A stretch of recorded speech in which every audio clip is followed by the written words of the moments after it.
there has ever been a band who is incapable of doing things on a small scale, it's Baroness. Despite all the lineup changes over the years, John Dyer Baisley has continued to steer the ship into uncharted territory, and in big fashion, Baroness has another double album covering two colors in gold and gray. On paper, this is exactly what every fan of the sludge and alt metal band could ask for. After the success of 2015's Purple with several charting songs and a Grammy nomination, only then to have another lineup change resulting in the inclusion of Gina Gleason, the seas never stay calm for Baroness.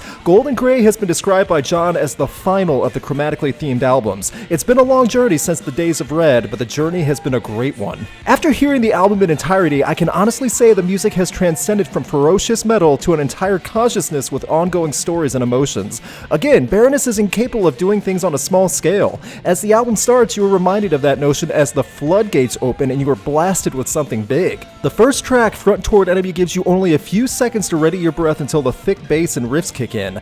This style is only one speed and volume that is included through the album. John's vocals included more steady singing, and Gina's rhythm is a welcome addition. The groove comes in with the following track, I'm Already Gone, and there is a lot to take in with these songs as they feel individual when listed independently, but also sounding good when heard in succession. Either way, the opening tracks work well. When it comes to the bigger moments in the album, the song most fans and listeners have already been familiar with is the single Borderlines. This is the best introduction to the album without going into a ton of detail on story or progression. The music is solid, the vocals from both singers contribute well, and the lyric lines get stuck in your head quick.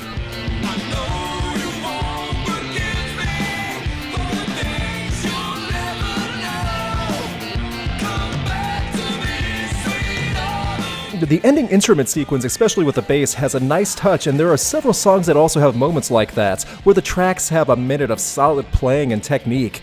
It's the quieter and slower songs that really set the mood, though, in Gold and Grey. Songs like I Do Anything and Cold-Blooded Angels will catch people off guard and are fantastic. The biggest issue with Gold and Grey is a bit of an elephant in the room that was discussed by many when the single Seasons was released. The mixing and production comes in loud and has the instruments clipping audio and brick-walled, for the term, in a few tracks. The aforementioned Seasons and Throw Me an Anchor come in harsh, and it's a shame because you can tell the music is written solid. You want to enjoy them more, especially Throw Me an Anchor, but you have to really get through that recording blast. That recording style was intentional. It's only in certain parts of the heavier tracks where the drums and bass clip the audio. The short sequence connecting tracks like Anchor's Lament and Crooked Mile add layers to both the progressive album and the music. It might take a lot for some people to tread through the mixing style, but there is more than enough that will win you over.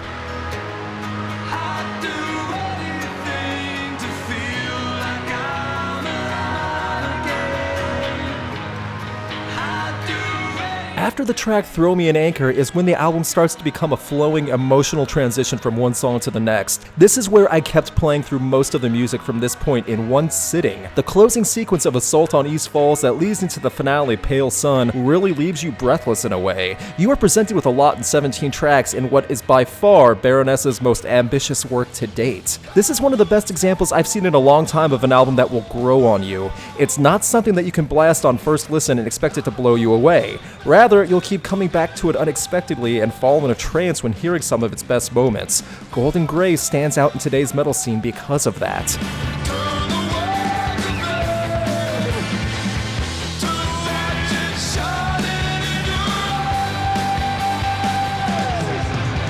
Sometimes, like a rough sea voyage, experiencing a bit of rough weather helps you enjoy the journey and finally reaching the destination that much better, only to return to the sea again. That's kind of like what this album is. Listening to Gold and Grey will help you appreciate so many good things and want to make you come back for more. Overall, Gold and Grey is an album that proves Baroness have not only thought outside the box, but proven that no defined box will ever fit Baroness. The music is a vision that doesn't conform to one shape or style, but grows in an unpredictable direction. The mixing and production style in some tracks might be jarring at first, but put your headphones on and sit back, because this voyage is worth it.